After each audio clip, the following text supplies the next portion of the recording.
Entonces, vamos a conversar sobre un poco el contexto, los hitos de la cronología, el tema de las responsabilidades y la ampliación de los datos de interés en un proceso de formalización. Y yo voy a ahondar un poco desde un tema de casuística, ya que yo he tenido la oportunidad de ir a la misma Rinconada, he hecho mi tesis y bastantes investigaciones al respecto. Entonces, sí me gustaría compartir desde un tema inductivo, utilizar una metodología inductiva en el taller de la clase y los temas también comparativos, ¿no? Como vamos viendo alrededor de nuestro país y las situaciones. Sin embargo, no podemos ser indiferentes en la situación y el contexto que hace unos días nos ha arremetido y en lo que se viene trabajando poco, 5 o 6 meses más o menos, ¿no? En el caso del tema de la minería informal y legal que vamos a entrar en un momento, es importante observar que ha habido distintos hitos a lo largo de la intención de formalizar esta actividad. Y tenemos hoy por hoy una sentencia muy interesante que todavía sigue generando vacíos, sigue generando ambigüedades en el tema de la formalización minera de pequeña escala, ¿no? Tenemos últimamente un fallo del tribunal, y acá en el PPT también está la fuente de donde hemos sacado las noticias, que son más o menos algunos resúmenes. Me parece interesante esta fuente porque es bastante objetiva al tema de brindar datos, ¿no? Entonces ahí la comparto. Tenemos un fallo del tribunal que ha dispuesto, digamos, de una otra manera, una mayor responsabilidad ambiental en la formalización minera, pero no ha sido contundente con la sentencia para la ampliación del último rey. Han mencionado que está bien, que se va a tener en cuenta que el tema de que se encuentren en el reinfo no exime de responsabilidad penal, administrativa, por ejemplo. Es un tema importante, un paso, sí, si lo vemos de que estamos avanzando hace más de 20 años de pasitos en pasitos. Yo los invito a leer esa sentencia, ese fallo del Tribunal Constitucional. Sin embargo, también tenemos distintas otro tipo de noticias, ¿no? Hablamos que secuestran, que asesinan, a mineros, a mineros, con la minería ilegal también está ya en una cadena con otros delitos, ¿no? Con el narcotráfico, con las mafias, con el tema de la extorsión. Y es muy interesante si lo vemos desde un tema casuístico, por ejemplo, lo sucedido en Patás, y súper preocupante, porque en Patás tenemos una dupla de actividades sobre la minería. Tenemos la minería formal, que está la minería poderosa ahí, y tenemos todo el tema de la minería informal y legal. ¿Y qué ocurre? Yo siempre menciono este ejemplo. ¿Qué ocurriría, por ejemplo, si ustedes a lo largo de todos de estas sesiones han visto, digamos, cómo son los requisitos para la minería legal, qué cosa hay que hacer en la minería legal, cuáles son los permisos y autorizaciones para la minería legal a gran escala, la fiscalización, los pasivos ambientales, el cierre de minas, sobre todo, mejor dicho? ¿Y qué pasa en el otro lado cuando estamos frente a una minería informal, de pequeña escala o ilegal, ¿no? Entonces, ¿qué está sucediendo, al menos en el caso, digamos, de Patás? ¿Qué ocurriría si la minería legal a gran escala se iría, por ejemplo? Eso sería tierra de nadie. Entonces, lamentablemente también ha salido en noticias, ¿no? Hace más o menos 2 a 3 meses hubo una camioneta con dos personas de la minera Poderosa que hubo un accidente y fallecieron, ¿no? Entonces fue secuestro, fue extorsión, fue atentado, entendemos que está en investigación. También hay todo un riesgo para la actividad minera a gran escala cuando ésta se encuentra, digamos, al costado de la minería ilegal e informal. Y ahorita vamos a observar, por ejemplo, ese es un caso interesante, incluso de estudio, porque en las distintas regiones donde se encuentra la minería informal ilegal, tienen distintos contextos. Por ejemplo, en el caso de Patas tenemos una minera legal a gran escala que tiene también que luchar contra la minería ilegal informal. Tenemos en Madre de Dios zonas eh, que han generado una pampa, literalmente se llama la pampa, con otro tipo de características de minería, no es en socavones, es aluvial, a las faldas del río. ¿Y qué es lo que ha generado esta actividad? Sí, en esa zona no hay grandes empresas, pero ¿qué se ha generado? Una contaminación completa, con mercurio, personas afectadas. ¿Y qué pasa, por ejemplo, más hacia el sur? La Rinconada, en Puno, ¿no? Es otro tipo de minería, características porque son socavones, y que viene generándose ahí. No tenemos una minería a gran escala, pero sí existe minería mediana, hay concesiones y las características de la dinámica de esta minería en cada zona son diferentes, ¿no? Y ahí va a ir un poco mi exposición cuando hablemos de qué es lo que está pasando con la normativa y de repente son los retos que también se tienen para esta gran problemática o desafíos. También tenemos otras noticias, ¿no? La minería ilegal ataca con violencia a ronderos, o el tema de que hace poco, ¿no? Que ha habido un mega operativo y han incautado 24 kilos de oro ilegal.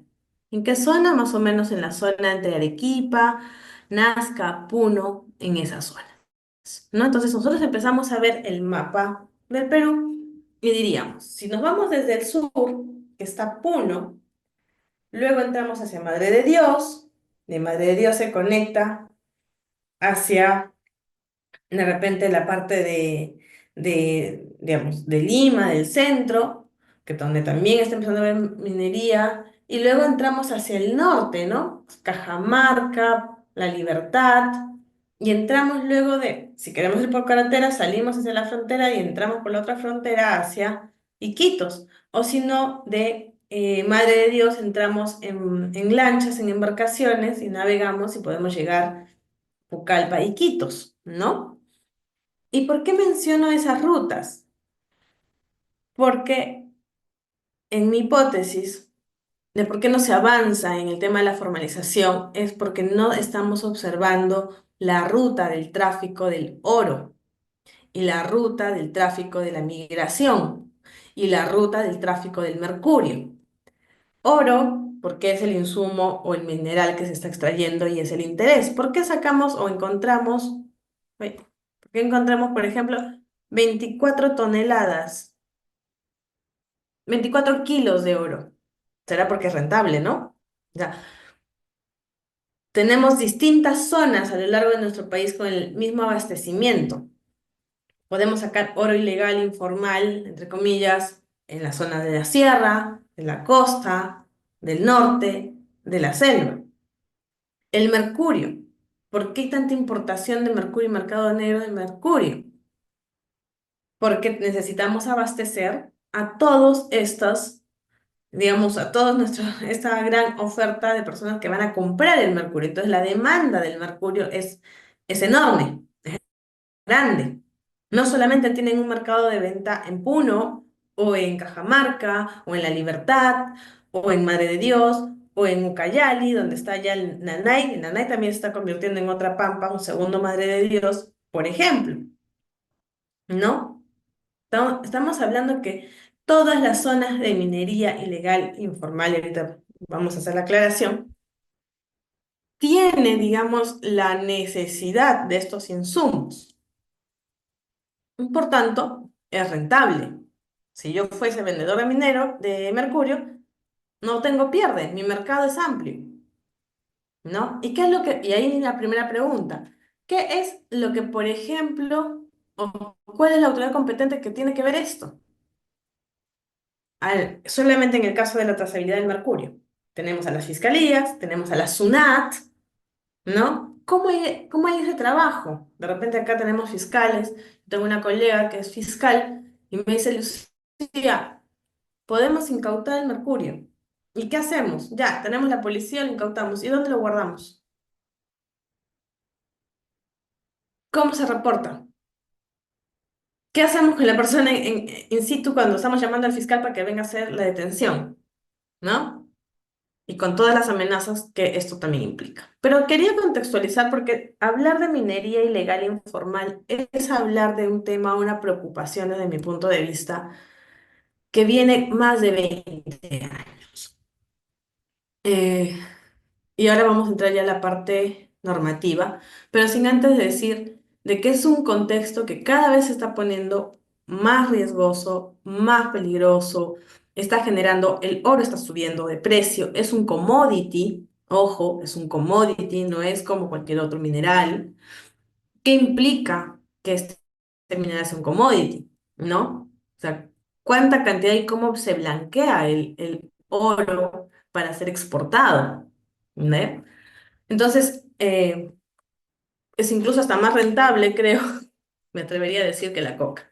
Entonces, estamos frente a un contexto en el cual las barreras para su formalización o erradicación de la minería ilegal aún cada vez se ponen más altas. Y tenemos normas que no están respondiendo a la urgencia de atención de estos casos. Muy bien. ¿Por qué menciono que tenemos más de 20 años? Y seguramente ya lo conocen, pero vamos a repetir el mismo contexto porque esas son nuestras normas. En el 2002 se da una norma de excepción. ¿Y por qué de excepción? Porque sabemos, para empezar, dos componentes importantes. El Perú es un país que por su geografía es un país minero. De acuerdo.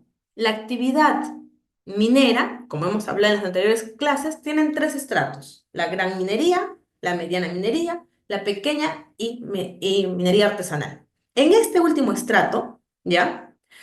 Se hacen dos diferencias: que el pequeño productor minero tiene la producción hasta de 20 toneladas y eso está en la norma del tubo, y el minero artesanal hace una actividad minera para subsistencia.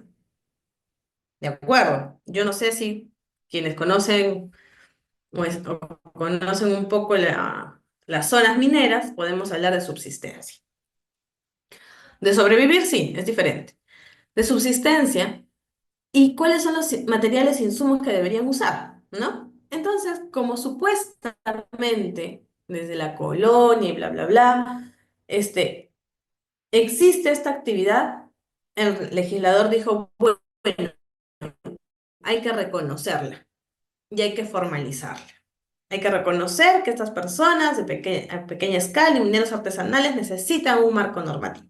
Entonces vamos a hacer una norma de excepción para la formalización de la pequeña minería y minería artesanal.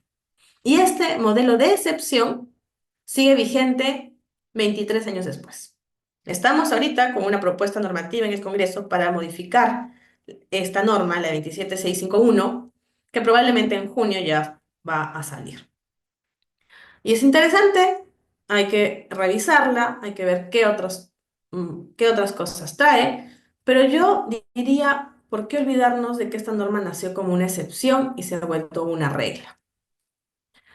En el 2012, para hacerla corta, salen unos distintos decretos, el paquetazo minero, que trae interesantes normas para empezar a dividir los conceptos. Yo empecé a hacer mi tesis en el 2008, que salí de la universidad. En el 2008 estaba haciendo mi tesis con la norma de la 27651, que nos trae el tema de la formalización, y por lo menos podemos hablar de este cambio normativo en el 2012, que empieza a hacer una división clara de qué cosa es ilegal y qué cosa es informal. ¿Sí? La 1105, que establece las disposiciones para los procesos de formalización de las actividades de pequeña y a media escala. Hablamos de la 1100, que regula la interdicción en la minería ilegal, y empiezan las definiciones concretas. Lo que es importante es que ya para el 2012 tenemos la diferencia, ¿de acuerdo? Y haciendo corta también la explicación, ¿por qué es importante tener claridad sobre estos dos conceptos? Minería ilegal, aquella que se realiza en cuerpo de aguas, que se utiliza dragas, que utiliza insumos ilegales o en zonas prohibidas. ¿Cuáles son las zonas prohibidas? Los lechos de ríos, por ejemplo. La minería informal es aquella que puede formalizarse. Entonces, luego, ya a partir del 2019, sale el REINFO, el Registro Integral de Formalización Minera. ¿Qué te pide? Un RUC, te pide una declaratoria ambiental, ¿no? Para poder entrar en una lista. Sin embargo, este REINFO, ¿qué es lo que ocurre o qué es lo que hace? También te pide, por ejemplo, un contrato de uso de las superficies que podría ser con alquiler de una concesión. No te pide ser el titular de la concesión, ojo, ¿no? Y ahí hay otro, hay un vacío en esa parte. No me pide ser el titular de la concesión, puedo alquilar. De repente eso también puede ser un negocio para quien saque una concesión y alquilo terrenos. Entonces, vea, vamos viendo y analizando las brechas de a poco en poco. Y este reinfo se viene ampliando de manera sucesiva. Ahora bien,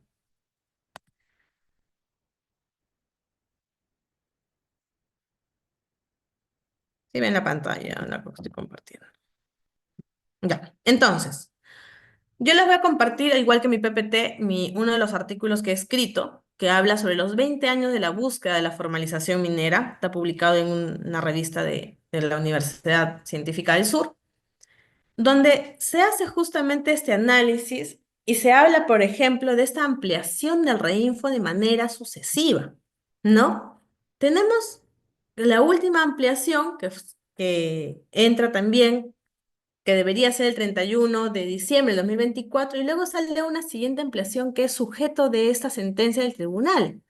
Pero más allá, estamos viendo de una constancia en la ampliación. ¿Por qué seguir generando? ¿Qué indicadores como Estado me da para poder decir, está funcionando el proceso de formalización? Entonces yo entiendo que esto debería ampliarse. Sin embargo, los datos no mienten. Y yo los invito a que puedan ingresar a la página del Ministerio de Energía y Minas, a la Dirección de Formalización Minera, esos son datos públicos, todos estos son enlaces donde tenemos la cantidad de personas que se encuentran registradas y la cantidad de personas que han sido o han logrado una formalización minera. En esta cantidad de personas, por ejemplo, yo he sacado estos datos en Loreto 10, en Puno 40, en Madre de Dios 145. En total estamos hablando de estas tres regiones de 195 personas inscritas en el REINFO.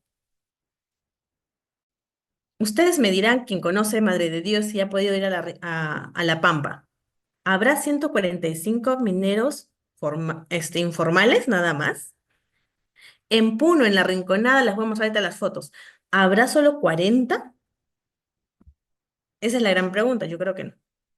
Y con conocimiento de causa.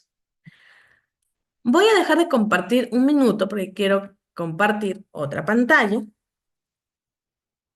Y vamos, me van a indicar, por ejemplo, les voy a mostrar un acervo fotográfico, fotos propias. Me indica si se puede ver. ¿Se ve? Sí, doctora, sí se puede visualizar. Perfecto. Fotografías de primera mano, en La Rinconada.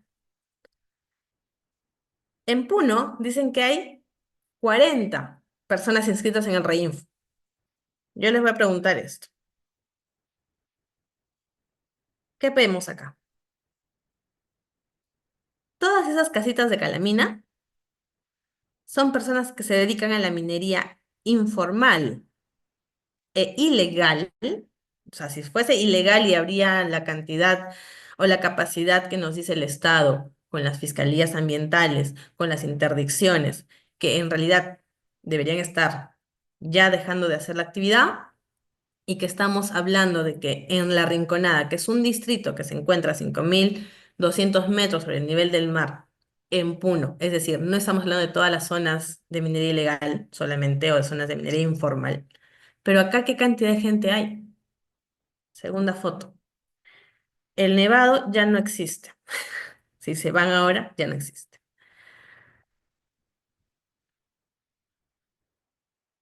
Tenemos otra.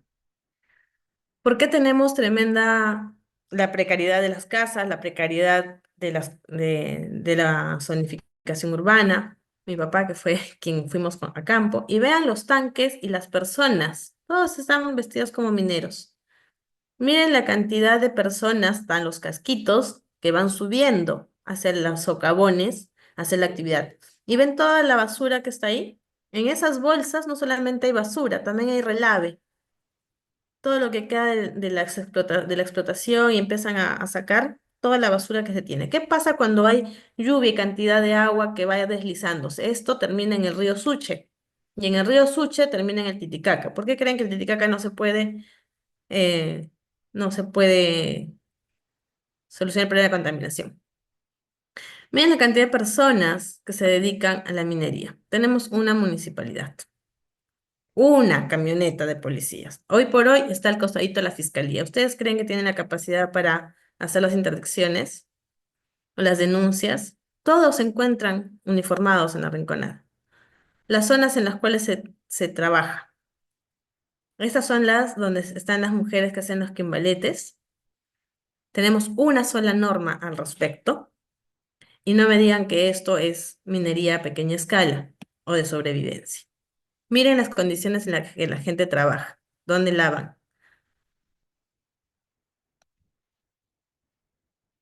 Todas estas zonas se dedican además al comercio de insumos o actividades, voy a dejar de compartir, o actividades que contribuyen para que se genere actividad minera. Ustedes ingresan por las calles principales, no solo de la Rinconada, sino también, ahorita vamos a volver a compartir, también quiero compartir otra pantalla, también ustedes ingresan a las calles principales y se encuentran con una serie de tiendas que te compran el oro, compra-venta de oro.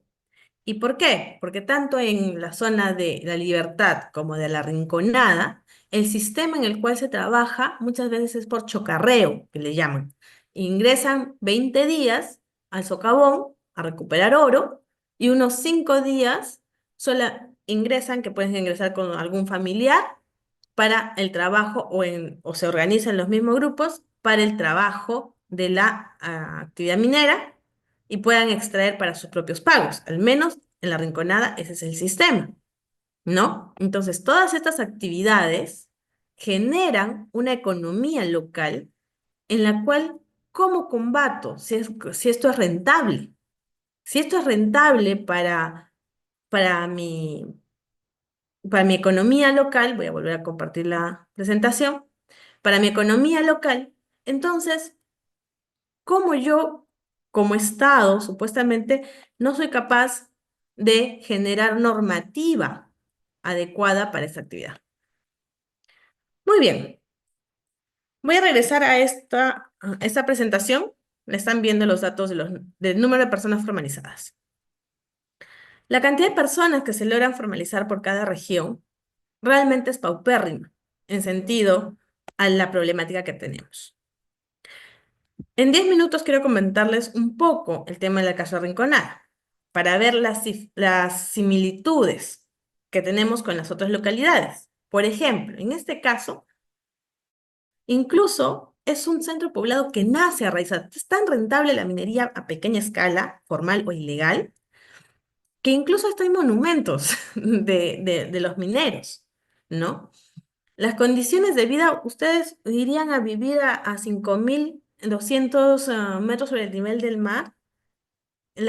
No hay ni desagüe, ni agua, ni nada. Pero la gente está ahí, ¿a qué va? Va a probar suerte. Los modos y los métodos y la estructura de la minería informal, al no ser rigurosa, porque vemos que en el Reinfo tú no puedes hacer tu RUC, tu día, declaración de impacto ambiental, tener tu contrato de alquiler sobre el uso del terreno o la concesión minera, Entonces, los requisitos no están siendo tajantes como para reducir la actividad. Se sigue ampliando y se sigue ampliando. ¿Qué pasa?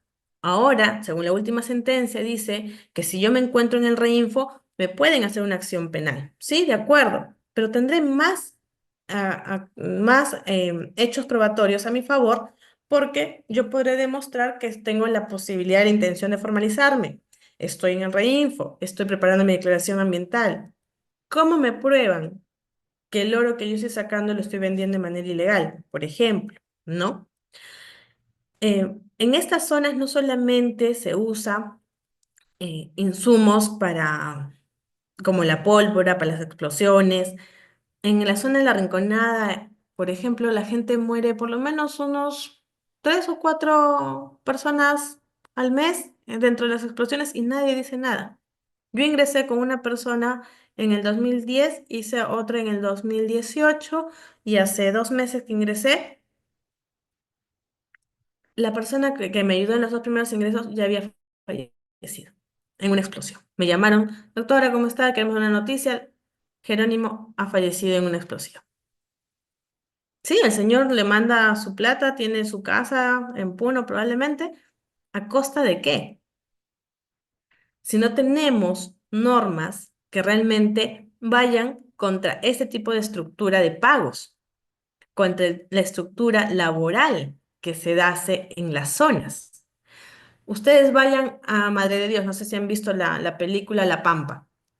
No solamente actividades que impactan al ambiente, las actividades de la minería ilegal traen otra cadena de ilegalidades, la trata de personas, entre otras, ¿no? La comercialización de insumos químicos como el mercurio, a pesar de que nuestro país está o ha firmado un tratado, el convenio, mejor dicho, de Minamata para la erradicación del uso del mercurio. En su artículo 7 señala que se debe erradicar el uso del mercurio en las actividades mineras de pequeña escala y minería artesanal. ¿Qué avances normativos tenemos al respecto? Tenemos una comisión que se ha formado al respecto, una propuesta de lineamientos, un registro, y acá en noviembre va a ser la COP, la cumbre de las partes respecto al Minamata. Por ejemplo, en el caso de Colombia, de Chile, que son otros países también que han firmado este convenio, ya hay normas de erradicación. Ya no está prohibido el uso del mercurio.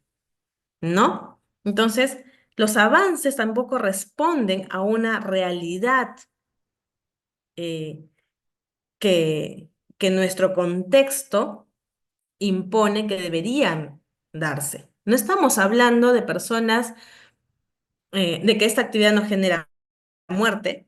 Ahorita nada más, 13 personas muertas. Y si es que contabilizamos las personas que se mueren en La Pampa, en La Rinconada o en Nanay hay secuestro de niños y niñas en la zona de Nanay. Hace 3 años nadie quería hablar del Nanay. Hoy por hoy, el Nanay, que es una zona de frontera, ya es otra preocupación. ¿Cuántas mesas de alto nivel para la solución? Un montón, ¿no? Entonces también hay que ser conscientes de que nuestra normativa no está respondiendo a la realidad para enfrentar la minería ilegal y también, ¿por qué no decirlo, la minería informal? Cuando hablamos de este espacio, de que se encuentran registrados en el REINFO, de que si bien tenemos una sentencia que ha salido recién que indica que no exime de responsabilidad penal en caso se encuentren registrados en el REINFO y están cometiendo un delito de minería ilegal u otro, eh, pero ¿qué está pasando si vemos que esta ampliación es consecutiva desde por lo menos 7 años, más o menos? ¿No? Entonces, los casos, por eso que a mí me gusta hablar desde los casos. Hablarles la norma, vayan al SPIC, ponen minería informal y sacan toda la norma y ya está. Hablar desde los casos nos permite analizar el por qué no está funcionando las cosas.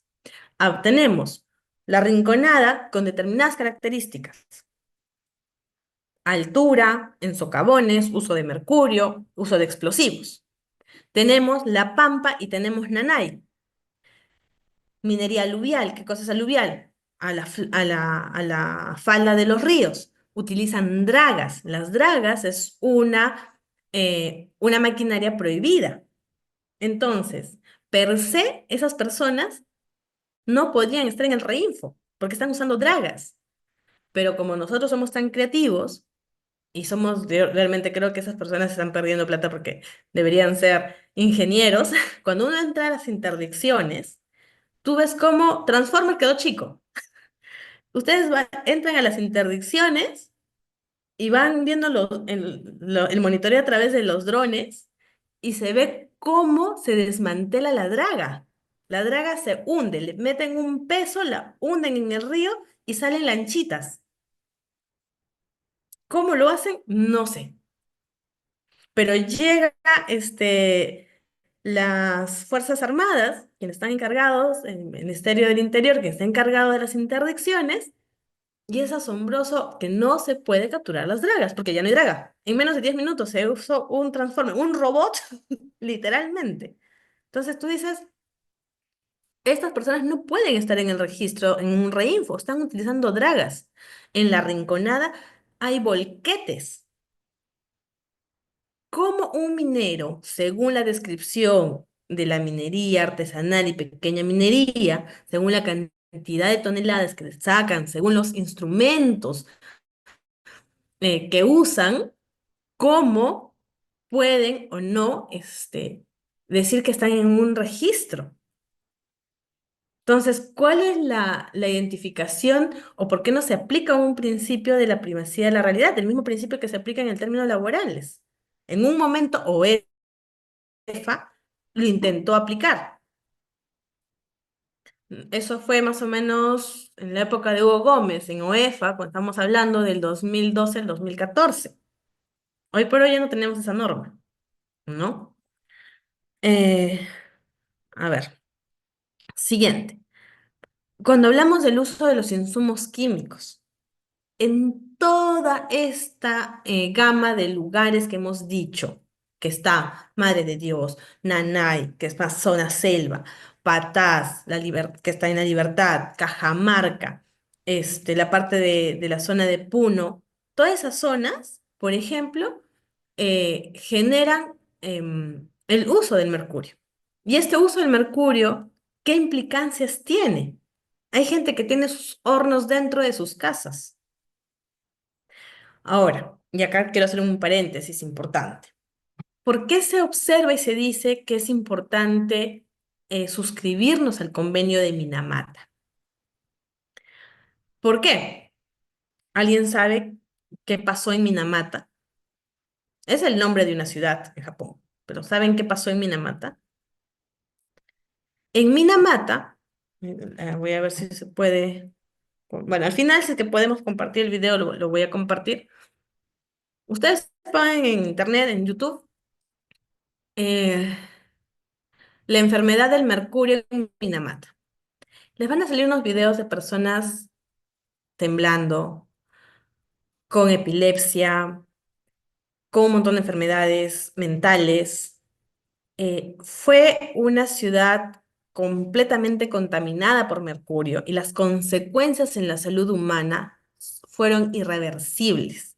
Tanto así que convocó a distintos países a congregarse y decir se requiere la erradicación del mercurio. La gravedad no la vemos hoy día, la vemos en 3, 4, 5 o incluso la siguiente generación. El otro día me pareció sorprendente, realmente, no sé si ustedes vieron las noticias, y el alcalde, no me acuerdo de qué distrito, agarró agua, un vaso de agua, en la televisión en vivo, puso mercurio y se tomó el vaso con mercurio y dijo, acá no pasa nada. Ese señor probablemente ya está denunciado porque está generando, incentivando prácticas insanas.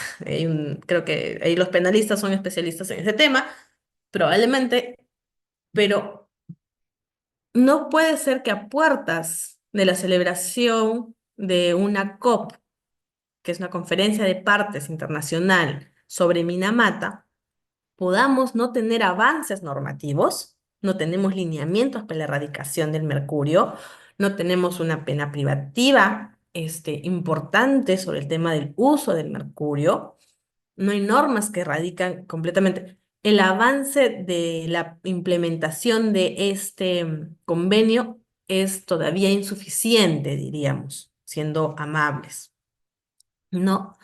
Entonces, vemos que en toda esta zona no es solamente una zona geográfica de nuestro país donde está este uso del mercurio, está a lo largo de todo nuestro país, ¿sí?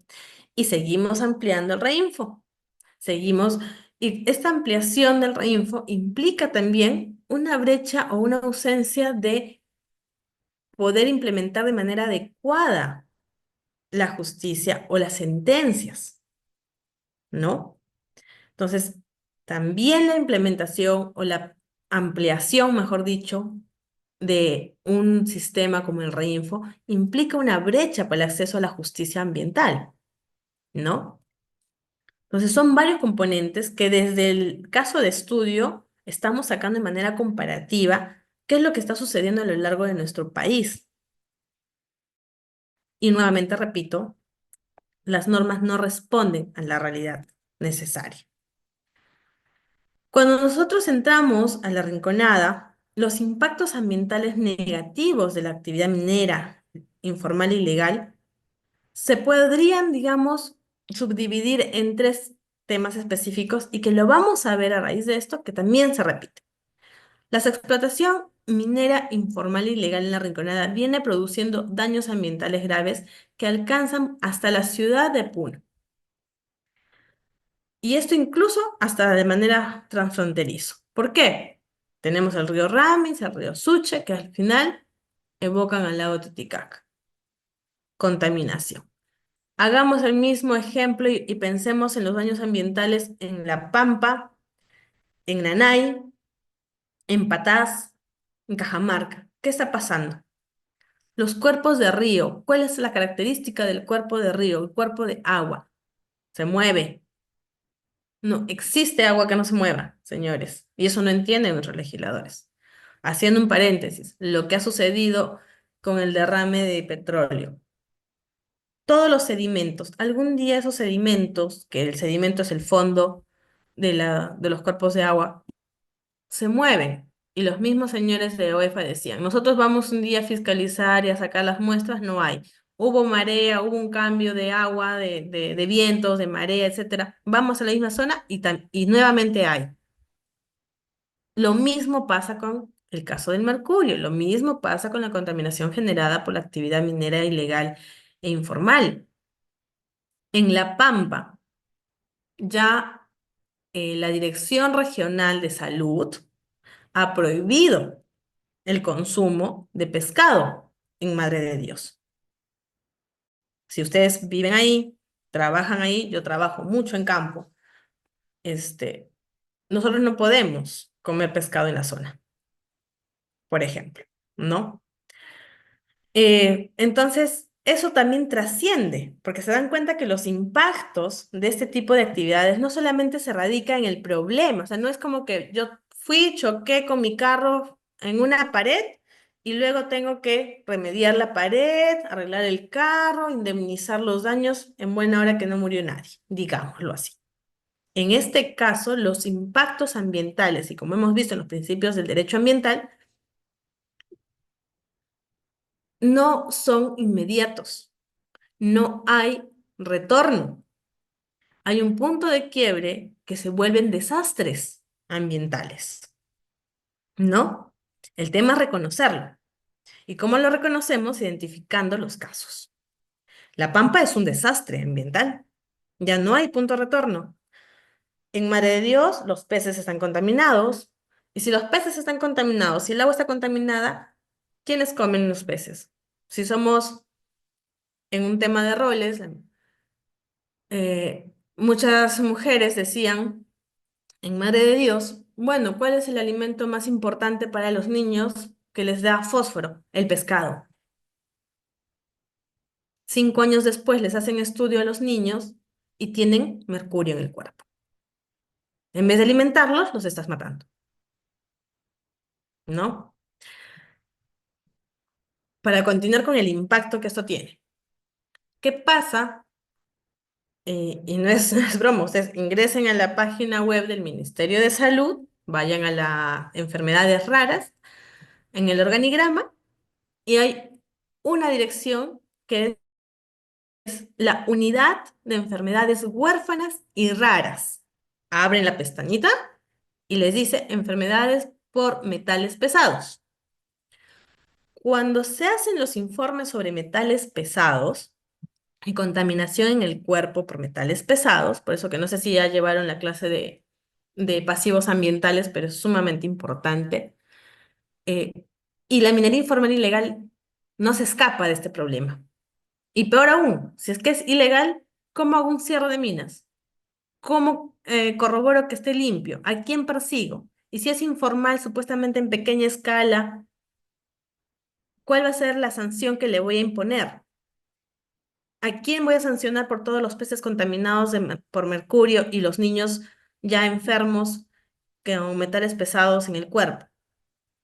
Esta unidad de la Dirección Regional de Salud lo que ha hecho son planes, no me acuerdo exactamente el nombre, son los planes de acción, planes de acción para mitigar los daños por contaminación en cuerpo y sangre de personas. ¿Qué es lo que tiene esto? Son planes que hacen y dicen, vamos a ir a la población, hacemos un censo, ¿no? Una campaña de toma de muestras de sangre, se determina, o de cabello, en cabello también se puede ver si tienes contaminado por mercurio o por metales pesados, y hacen un registro y les dan medicamentos. Pero las enfermedades, y si es que hay médicos acá, me podrán corregir o me podrán ayudar. Y no es que tu enfermedad sea por metales pesados, no. El mercurio, ¿qué es lo que genera? Ojalá que nos alcance el tiempo y veamos el tema de Minamata. ¿Qué cosa es lo que genera? Epilepsias. Genera que los niños anemias, que el fierro no sea absorbido por la persona, por el niño o la niña. Esto te genera posibilidades de cáncer y de leucemia. Entonces, la enfermedad no es que tú tengas la contaminación en tu cuerpo. Ya, ok, te voy a dar algunos medicamentos y te vas a descontaminar. No, es que tu cuerpo se enferma por eso. No es el caso de la minería a pequeña escala informal, pero sí es el caso de Simón Bolívar, donde tuvieron muchos problemas por pasivos ambientales mineros, ¿ya? E incluso dos personas representativas de la zona hace muchos años vinieron y se amarraron en la sede del Ministerio de Salud, diciendo que su hija estaba con cáncer, que tenía leucemia. La niña pudo o no ser atendida y el año pasado falleció. Esperamos tantas muertes para ver si es que podemos hacer una regulación que responda a la realidad, ¿no? ¿Cuántos niños estarán muriendo, Madre de Dios? Por el tema del mercurio. No estoy hablando por todos los otros delitos conexos a la minería ilegal o las consecuencias de la minería informal que sigue generando brechas de falta de fiscalización, ¿no? Y así podríamos entrar a hablar de caso por caso, ¿no? Ahora, también hablamos de un otro impacto ambiental que afecta a los ecosistemas por la remoción de los materiales, las laderas, los cerros en la sierra y los ríos en la selva. ¿Qué pasa en el caso de la selva cuando empiezo a dragar y a dragar las faldas de los ríos? Muevo los sedimentos. El curso del río ya no es el mismo, para empezar. Cuando el curso del río no es el mismo, la dinámica de la biodiversidad no es la misma. Cuando hay un cambio en la diversidad, hay un cambio en los servicios ecosistémicos. Ya no hay las mismas plantitas que las aves venían o que venían las abejas a polinizar, las especies de la flora empiezan a extinguirse algunas. Cuando tengo que entrar con la draga o sacar con el camión, empiezo a deforestar las zonas, empiezo a aperturar carreteras ilegales, ¿no? Porque tengo que movilizar de una u otra manera lo que estoy sacando. No es que del río lo saco, saco mi insumo, mi oro y me lo llevo en mi bolsita, no es así, ¿no? Las plantas para poder hacer la recuperación del oro, entonces, donde se usa el mercurio. Entonces, todos esos efectos, ¿no? Solamente a nivel de ecosistemas, hay toda una variante. Ahí también los invito a ver. El año pasado recién ha salido la actualización de la Estrategia Nacional de Diversidad Biológica. Y cuando uno lee la norma, dice, ¿qué es lo que afecta? O lo que se atenta, cuáles son digamos, los enemigos de la diversidad, las actividades ilegales, entre las cuales una de las dos más importantes actividades ilegales es la minería ilegal, que genera gran cantidad de deforestación, y la tala ilegal, ¿no? Pero hablando del contexto de la minería ilegal. No estamos hablando de un problema sumamente pequeño, estamos hablando de un problema sumamente grande. Y las acciones que vemos de manera normativa, la última sentencia del TC, estábamos esperando que sea una sentencia más firme.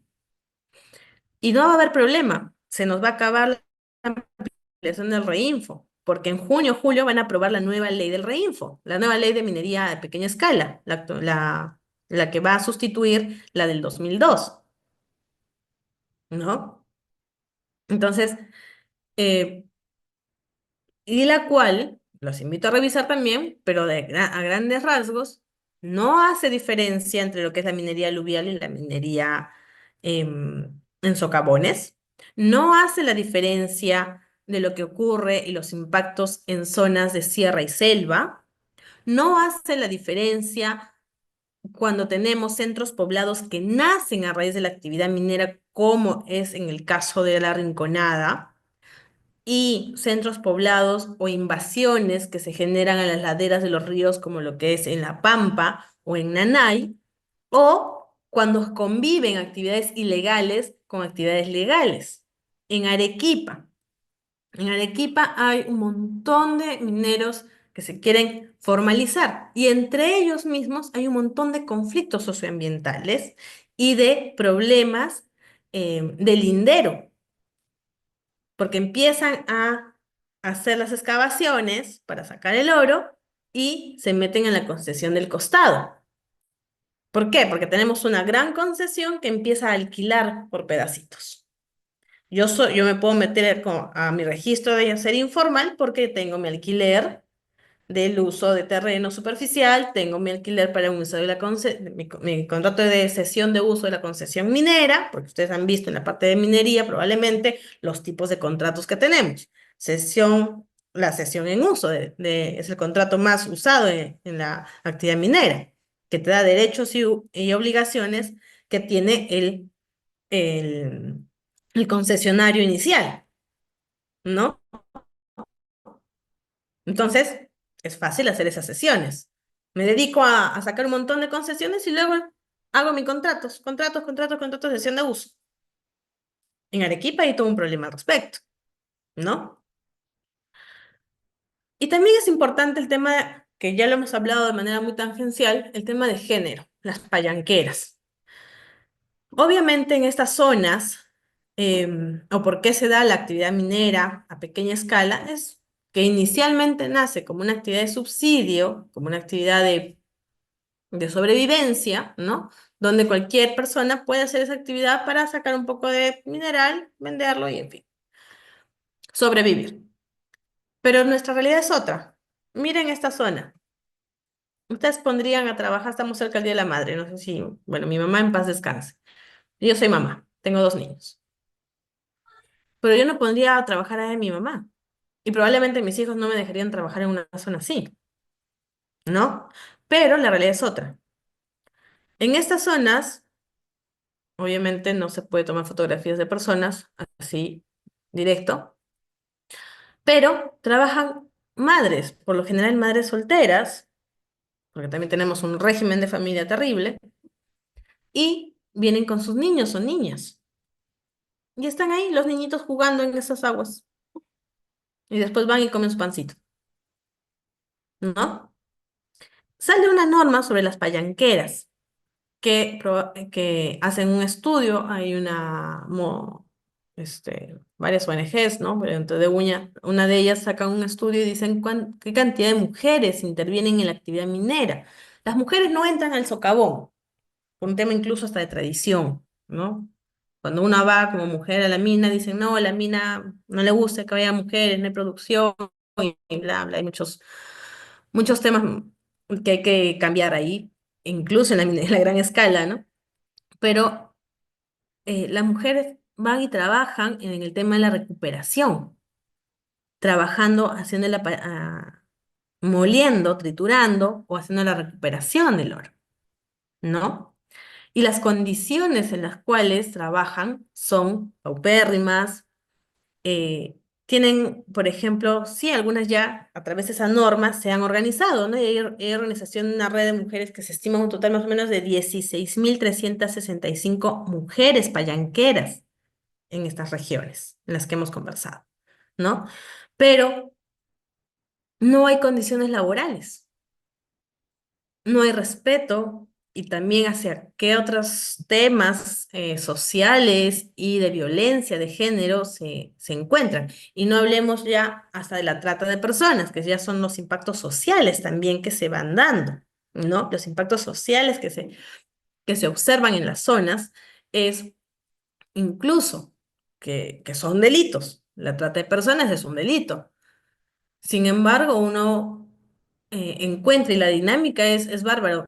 Y ocurre la misma dinámica económica en todas las zonas donde hay actividad minera informal y legal. Tenemos actividad minera de 6 de la mañana a 5 de la tarde, 4 de la tarde. Tienes los bares desde las 4 de la tarde hasta las 5 de la mañana.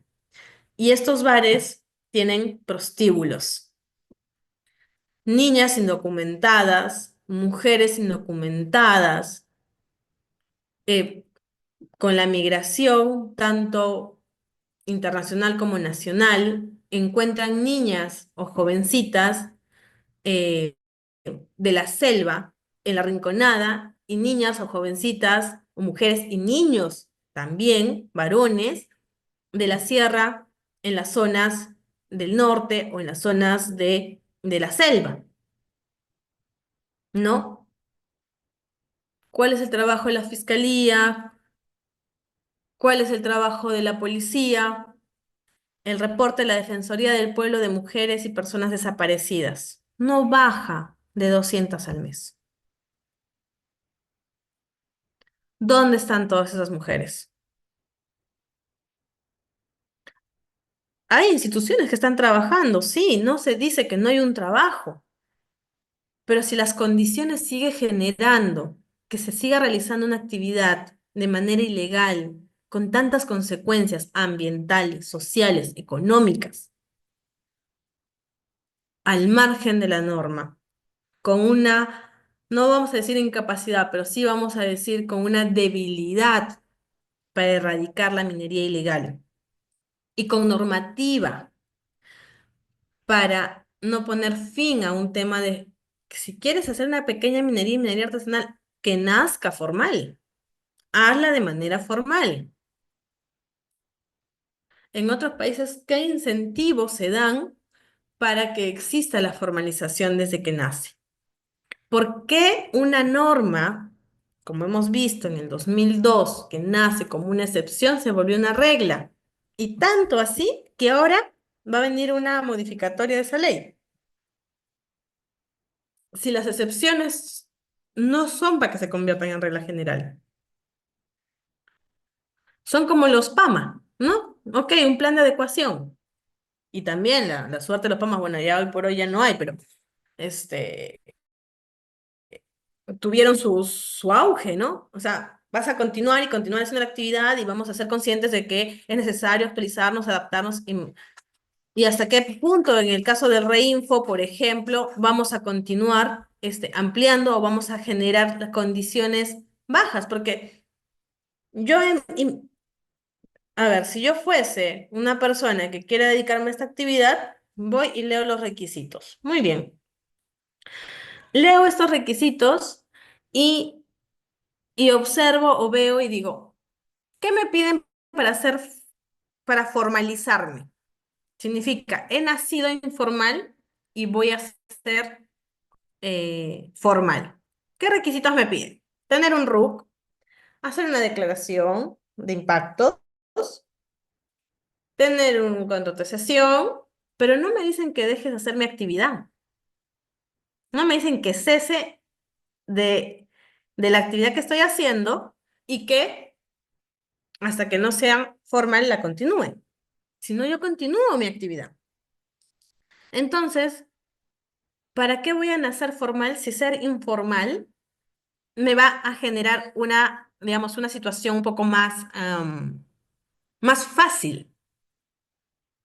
¿Qué incentivos? Y muchas veces se han hablado sobre cuáles son los incentivos para que las personas nazcan formales en esta actividad.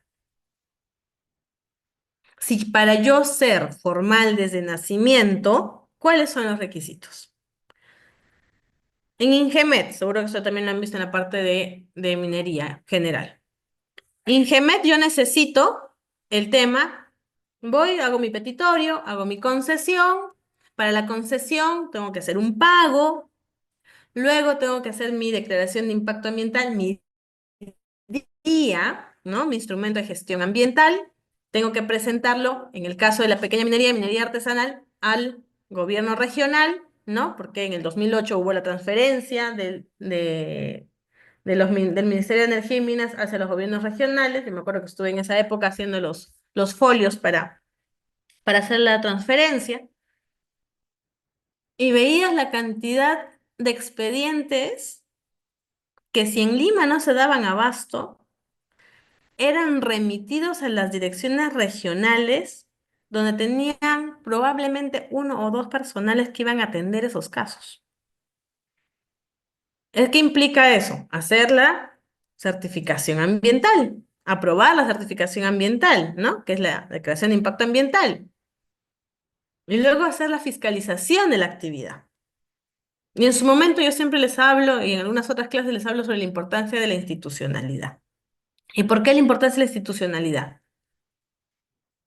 Porque hablar del tema de que se genere institucional, hablas de capacidad de personal, capacidad monetaria, que haya presupuesto y capacidad, digamos, en recurso humano. No solamente conocimiento, sino también exista cantidad de personas y dinero, ¿no? Eso te da una institucionalidad. Cuando se hace la transferencia de los gobiernos regionales hacia los gobiernos regionales, se midió la capacidad, se midió el presupuesto. Si los propios gobiernos regionales decían, me están transfiriendo sin darme mayor presupuesto.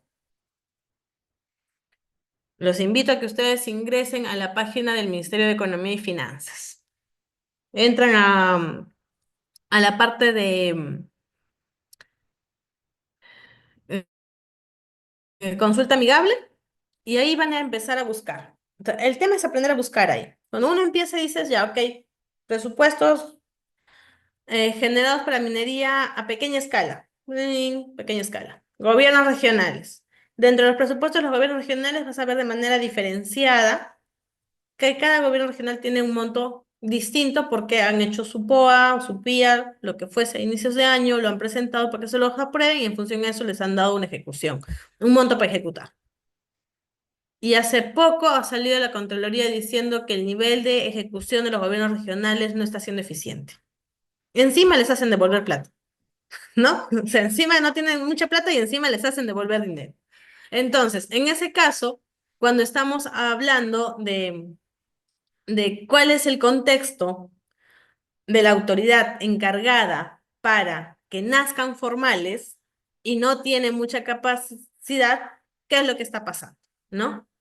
Entonces, esas situaciones también genera mayor problema respecto a poder observar o poder atender los casos de lograr que nazcan los mineros formales, ¿no?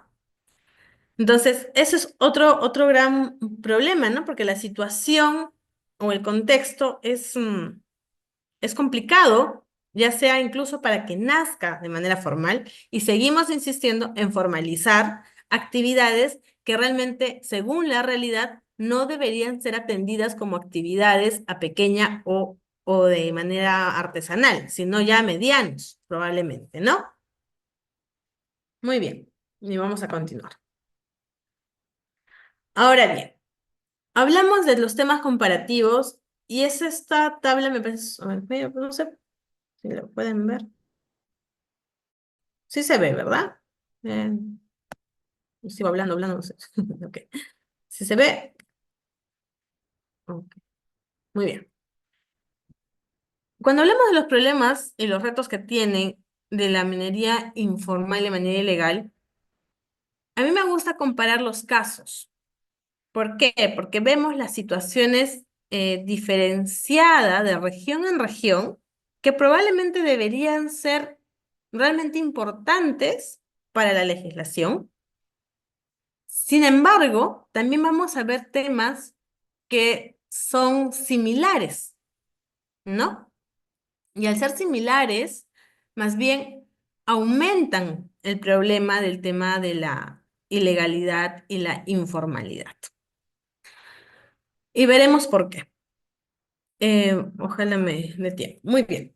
Entonces, cuando hablamos ya de los temas transversales en tres regiones, y solamente hemos puesto tres regiones para hacer un ejercicio inicial.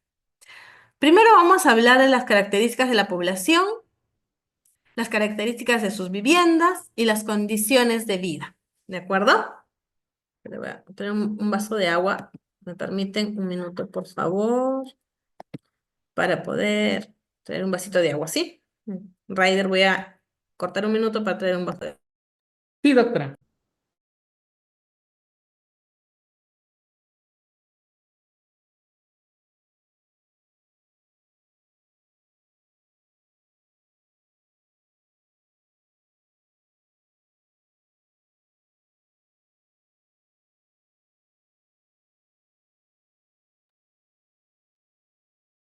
Ya, muchas gracias. Muy bien. Entonces, volviendo al tema. Vamos a hacer un análisis comparado de esta situación en 7 temas transversales. ¿De acuerdo? El primero, vamos a identificar población, características de viviendas y condiciones de vida. Entonces me dicen, ¿y esto qué tiene que ver con la formalización o con la minería ilegal? Bueno, en Puno la gente vive de la actividad. Han visto el caso de La Rinconada, centros poblados que nacen para esa actividad, ¿sí? Migran para hacer la actividad. No es que yo nací en esa localidad y bueno, tengo mi colegio, tengo mi parque, tengo alguna, no sé, algo histórico en mi localidad y también dentro de la gama de actividades económicas tengo la... No, es una actividad que podemos decir que es el 80%, si es que no es el 100% de actividad económica. Además, puede ser un 80%, sin embargo, las actividades económicas alrededor dependen de la actividad minera. Entonces, si yo dependo de la actividad minera, yo empiezo a decir, bueno, acá la gente necesita botas. Voy, compro mis botas y empiezo a vender. Necesitan linternas, necesitan cascos, implementos, las cosas formales, ¿ah? Pero luego también hay otro mercado que dice, ah, no, necesitan gasolina. No sé si ustedes han podido tener la oportunidad de ir de La Rinconada. ¿Cómo llegan ustedes a La Rinconada? Se van de acá un vuelo hasta Juliaca, de Juliaca agarran un carro, un bus que los va a llevar a La Rinconada en 4 o 5 horas, que van a pasar por el Mo, por toda la parte de Ananea, van a llegar hasta la parte, incluso si bajan unas 2 horas, llegan a Sandia, que es la parte de selva de Puno. Si ustedes van de Juliaca a Yaviri, solamente que es un tramo de 2 horas, sin mentir, hay un grifo cada 3 cuadras. Y la actividad económica de la zona supuestamente es turismo en la parte de Puno y en la parte de Juliaca comercio que traen de Bolivia, lo que sea, textiles, fábricas. Tú dices, ¿por qué hay tanto grifo? ¿Dónde está la fiscalización de los grifos? El 100% de actividades es para la venta. ¿Cómo se manejan los camiones? ¿Cómo cargo la retroexcavadora? ¿No? En Juliaca, sin mentir, por lo menos hay dos o tres casas no de carros, sino de camiones. Y la gente compra en los camiones y la retroexcavadora no con tarjeta de crédito, ni con préstamo bancario. Lo compran al cash. Entonces tú dices, hay una cantidad importante de movimiento económico en la zona, ¿no? El mercurio. ¿Cómo lo contrabandean el mercurio para esa zona? Y es interesante porque acaba de empezar la ruta del mercurio, ¿ya? Y por eso que he puesto estas tres zonas, porque estas tres zonas, si ustedes lo ponen en un mapa, está en la parte sur, más o menos centro y hasta el fondo, hasta el final, norte. Tenemos que Puno tiene una frontera muy bonita con Bolivia. Y ahí tenemos dos ingresos a Bolivia formales. Desaguadero, ¿no? Y tenemos la zona se me fue el nombre, de Copacabana. Pues no Copacabana de Brasil, Copacabana de la zona fronteriza con Bolivia.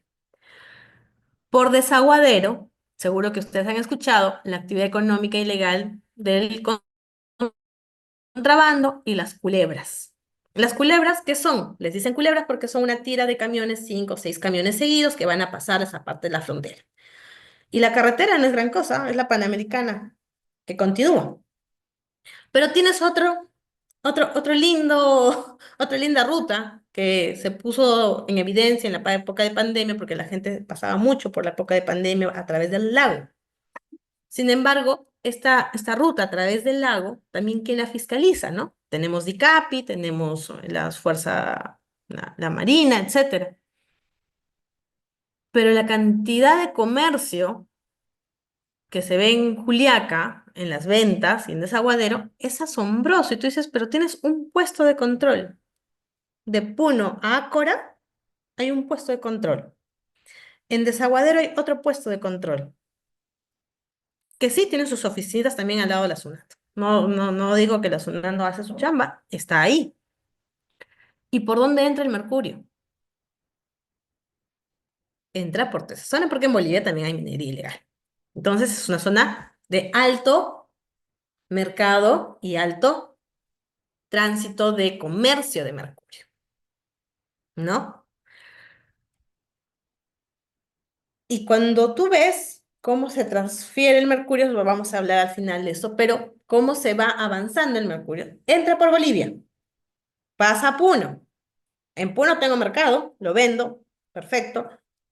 Y sigo avanzando hacia Madre de Dios, que puede ser por carretera todavía, y luego entro hacia el norte, Cajamarca, todo tiene carretera.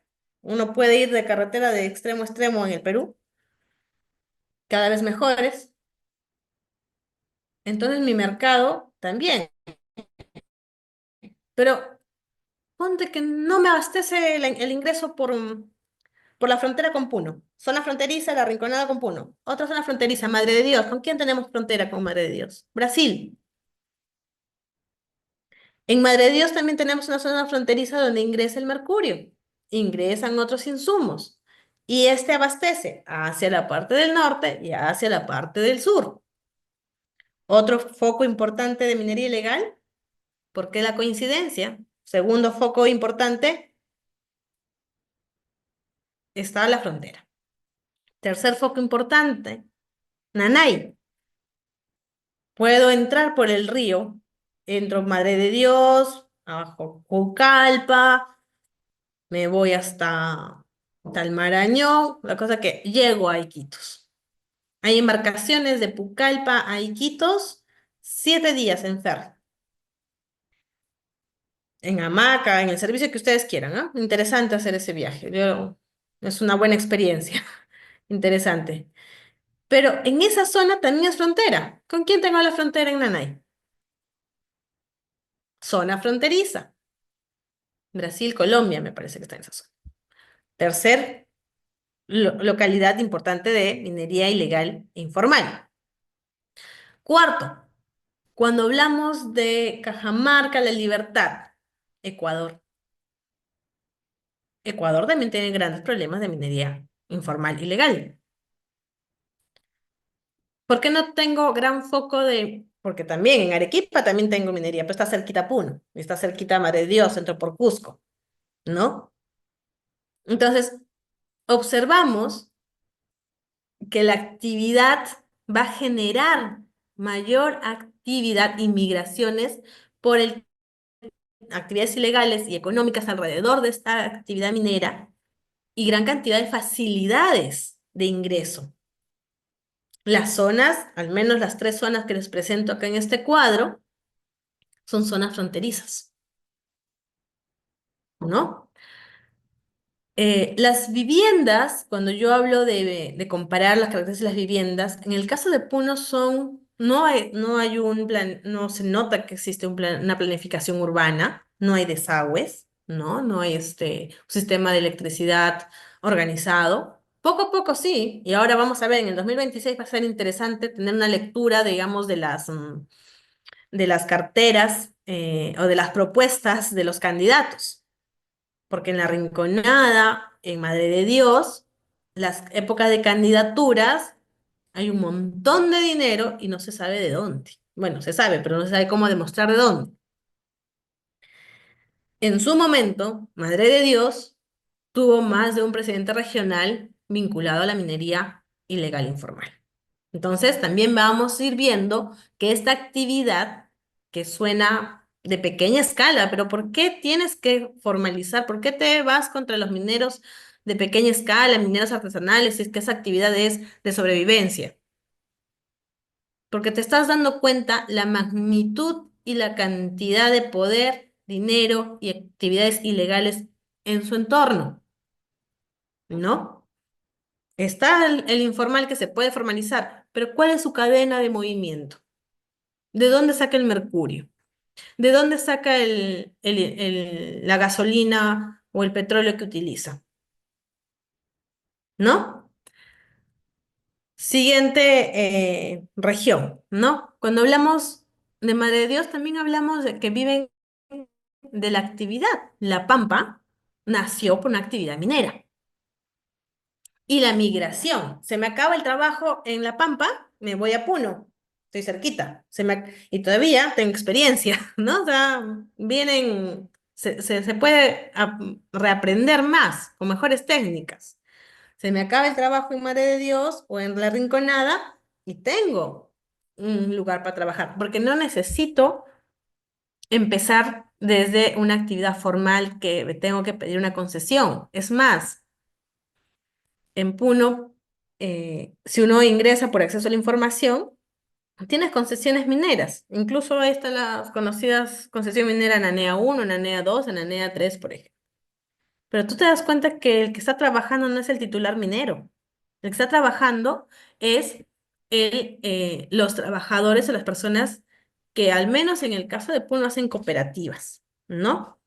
Pero estas cooperativas no responden a la normativa, son cooperativas porque así se les ocurrió poner el nombre. Son lista de personas con fecha de ingresos, horas de trabajo y monto de remuneración, ¿no? Y estas personas son las que se movilizan. Estas personas son las que mueren. A estas personas son a las que matan. No es el titular minero, no es el que está inscrito en el Reinfo. ¿Cuánta cantidad de gente vive o han visto en la foto que podría vivir en la Rinconada? Y tenemos 40 formalizados. Entonces, eso no está respondiendo. No hay indicadores reales que me digan tu sistema de formalización está funcionando. Y eso lo vemos con pruebas, lo vemos con data. ¿Sí? Tercera región, Loreto. Vive de la actividad, sí. Nanay ha empezado a generar mayor cantidad de personas migrantes hacia las faldas del río de Nanay, ¿no? Y también migran para hacer la actividad. Entonces, si la norma nació para adecuarse, para generar que las personas se puedan formalizar. ¿Por qué esta actividad nace? ¿Por qué? Sí, a lo que yo quiero llegar. Si a mí me están diciendo que me debo formalizar, implica que yo ya hago esta actividad hace muchos años atrás. ¿Sí? Sin embargo, sale la norma y de lo que habían 5 o 6 casas, empiezan a haber 500 casas, ¿no? Entonces, ¿realmente estamos teniendo normas que respondan a la realidad de las características? Te estoy diciendo, si tú ves los temas transversales como población, características de vivienda, condiciones de vida, te estás dando cuenta que estas personas primero migra a alguien para trabajar, luego jala a alguien más, ahí hace familia o jala a su familia, pero no es una población que ha vivido ancestralmente de la actividad minera. ¿No? Entonces, nuestra norma no está respondiendo a la realidad. Los indicadores para la formalización no están siendo adecuadamente identificados, ¿no? Entonces, acá yo pongo algunas sugerencias y digo, ¿no? ¿Cuáles podrían ser los retos? Solamente para este punto. El concesionario debe ser formal, ¿sí? Y cuando yo hablo del concesionario formal, había, en el caso de estudio que se hizo en La Rinconada, se tenía 3 concesiones, no habían 3 titulares mineros trabajando, pues. ¿Y a qué me refiero? Porque ustedes me pueden decir, sí, pero en la gran escala tampoco es solo el titular minero. No, está bien. Pero tenemos, por ejemplo, en el caso de Cerro Verde, digámoslo así, tenemos el titular minero que da trabajo o genera empleabilidad formal. En este caso, el titular minero solamente, o el dueño de la concesión, solamente genera su contrato de concesión y adiós. Y el que asume el contrato de concesión a través de un contrato de cesión minera, que son obligaciones y derechos, ¿qué cantidad de actividad o empleabilidad formal está generando? ¿Ustedes creen que los señores de las fotografías tienen seguro social, tienen su ONP, tienen vacaciones, horario? No, no tienen nada de eso. ¿Creen que en Puno, Madre de Dios y en Loreto, donde están haciendo las actividades de formalización minera, hay eso? Y me pueden decir, no, Lucía, pero ¿cómo vas a pedir eso si es que son personas que están en la pequeña escala o mineros son artesanales que son para su empleabilidad, que es para su sobrevivencia? Entonces, hay que ver que el problema incluso nace desde nuestro sistema de concesiones, ¿no? Las cooperativas, el gran reto. Los miembros formalizables. En una cooperativa, por ejemplo, está el que hizo el contrato de cesión o, en su mejor suerte, el concesionario.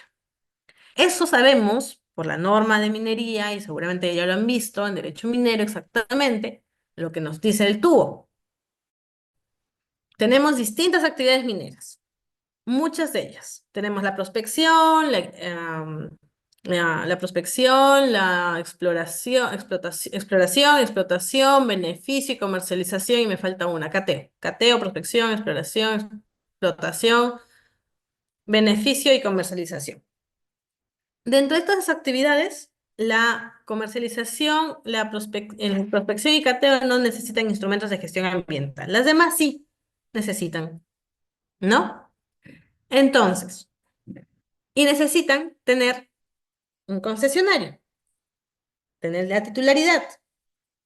Pero para estas actividades no basta con la concesión o el título habilitante, sino necesitas tener distintos cumplimientos de requisitos para operar la actividad. Primero, ser titular de la concesión. Segundo, tener un contrato de usufructuo de terreno superficial, porque acordémonos de que el mineral estaba debajo, de eso puedo obtener la concesión, pero no de la parte superficial. Necesito un contrato de uso. Necesito permisos y autorizaciones de la autoridad del agua, ¿no? Porque tengo que saber cuál va a ser, digamos, el uso que se va a dar. Necesito un certificado de inexistencias, al menos en la gran actividad, ¿no? De inexistencias de restos arqueológicos. Necesito mi instrumento de gestión ambiental aprobado. Y el instrumento de gestión ambiental aprobado para la categoría de pequeña minería y minería artesanal es el DIA, la declaración, ¿no?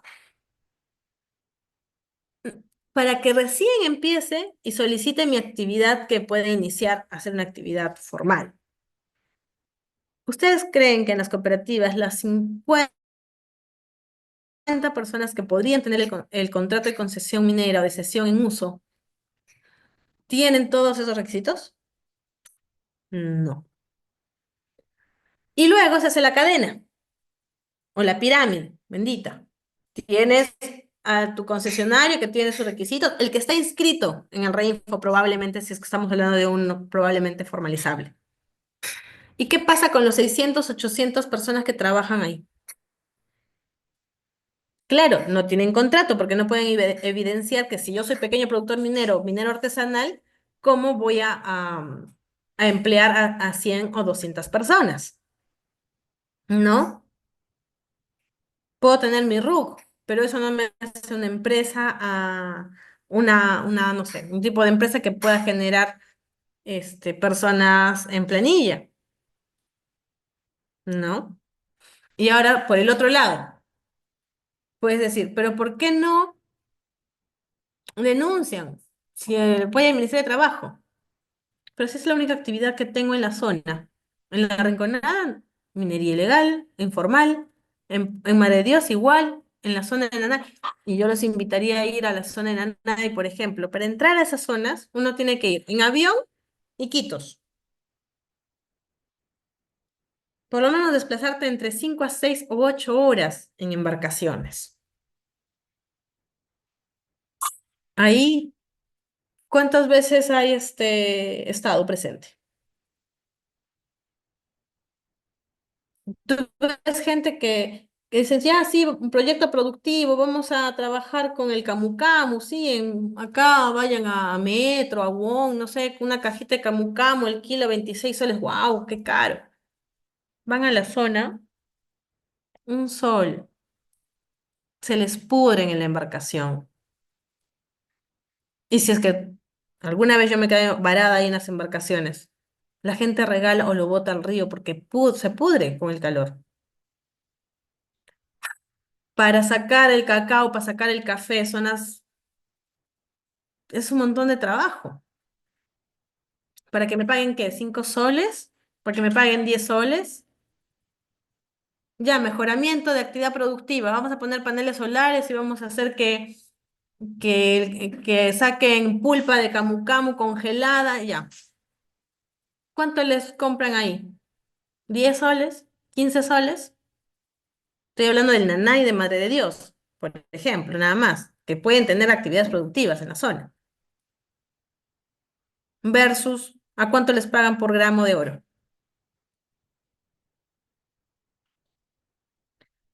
Y además, que en muchas de estas zonas fronterizas, como hemos observado, también hay otras actividades ilegales también como el narcotráfico.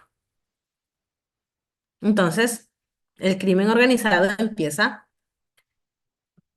a ser aliados. Mineros ilegales, cocaleros, ¿no? Pero si hablamos de los informales, diríamos, pero ¿por qué no te formalizas rápido, no? Pero si es que no tengo incentivos, o sea, estoy sacando, me están pagando al cash, salgo en la Rinconada, vayan. No es difícil, toman un avión a Puno, 5 horas hasta la Rinconada. Tienes, no sé, a ver un ejemplo. Si estamos en el centro de Lima, si la plaza de armas es donde están los socavones,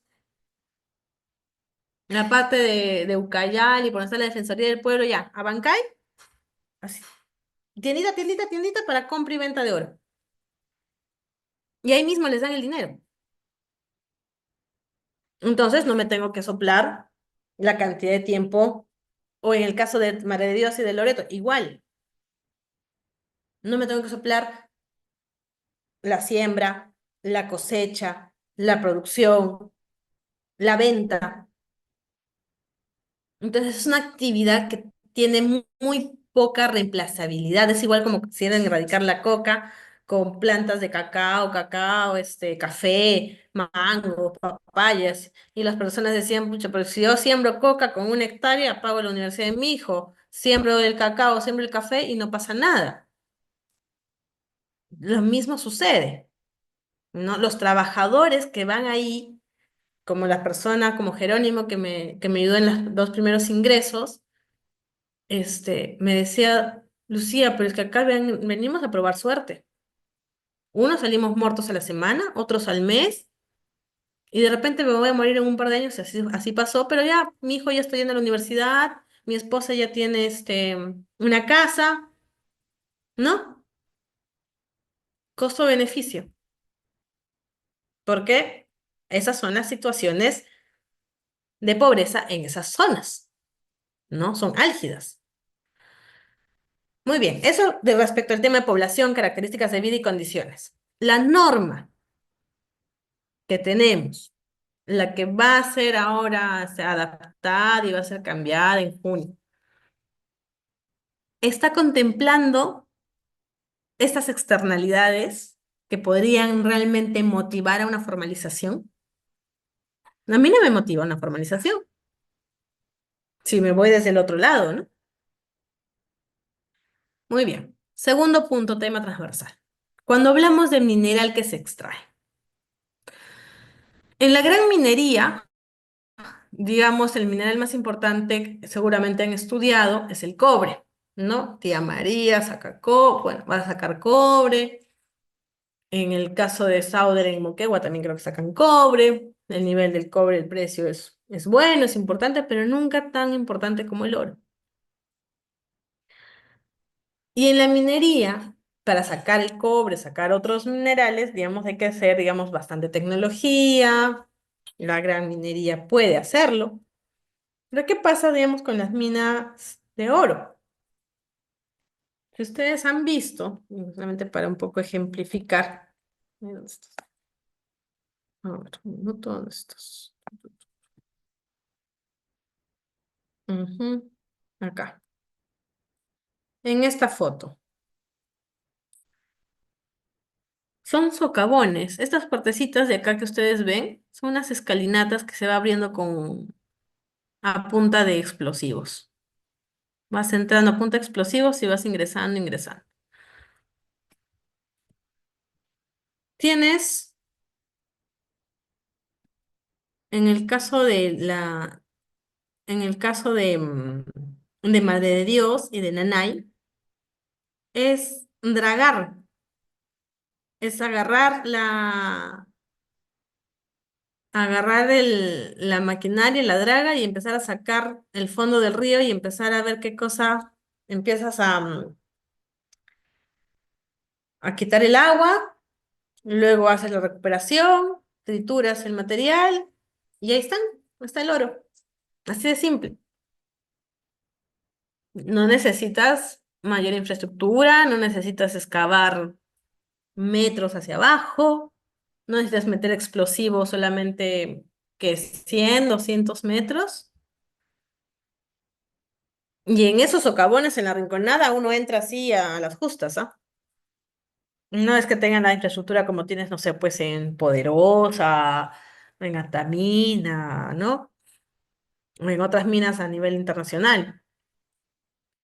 Pero lo que yo quiero acá puntualizar es el tipo de mineral que se saca en esta actividad.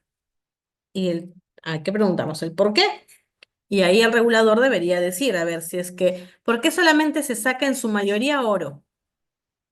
Es de fácil acceso. ¿Y qué cosa está haciéndose de fácil acceso? ¿Cuál es la característica de la extracción de este mineral? Las dragas en la zona de Madre de Dios y de Loreto, socavones con explosivos y retroexcavadoras en Puno y en Cajamarca y en Patás, ¿no?